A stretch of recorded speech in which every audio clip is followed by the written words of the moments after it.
ইনকিলাব মঞ্চের মুখপাত্র শরীফ ওসমান হাদিকে গুলি করে হত্যাকারীদের শাহবাগে প্রকাশ্যে ফাঁসি দেওয়ার দাবি জানিয়েছেন আলোচিত বই বিক্রেতা টিপু সুলতান।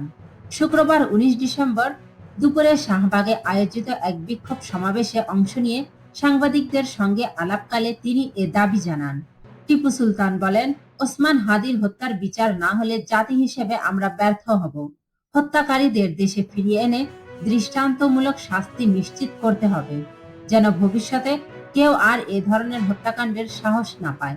ওসমান হাদির হত্যার প্রতিবাদে শুক্রবারও শাহবাগে সড়ক অবরোধ করে বিক্ষোভ চলছে। বিভিন্ন স্লোগানে উত্তাল হয়ে উঠেছে পুরো এলাকা। বিক্ষোভকারীরা হত্যাকারীদের গ্রেফতার ও সর্বোচ্চ শাস্তির দাবি জানান। এর আগে বৃহস্পতিবার বাংলাদেশ সময় রাত 10:15টায় সিঙ্গাপুর জেনারেল হাসপাতালে চিকিৎসাধীন অবস্থায় মারা যান ইনকিলাব মঞ্চের মুখপাত্র শরীফ ওসমান হাদি। তার মৃত্যুর খবরে রাজধানী ঢাকা সহ দেশের বিভিন্ন স্থানে বিক্ষোভ ছড়িয়ে পড়ে। কয়েকটি স্থানে সহিংস ঘটনারও খবর পাওয়া গেছে, যার জেরে দৈনিক প্রথম আলো ও দ্য ডেইলি স্টার শুক্রবার প্রকাশিত হয়নি। ওসমান হাদির মৃত্যুতে শনিবার একদিনের রাষ্ট্রীয় শোক ঘোষণা করেছে অন্তর্বর্তী সরকার।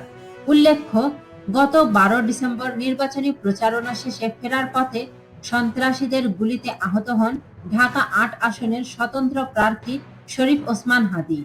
উন্নত চিকিৎসার জন্য তাকে সিঙ্গাপুরে নেওয়া হলেও শেষ পর্যন্ত তিনি প্রাণ হারান। ইনকিলাব মঞ্চ সূত্রে জানা গেছে, শুক্রবার সন্ধ্যায় সিঙ্গাপুর থেকে তার মরদেহ ঢাকায় পৌঁছানোর কথা রয়েছে।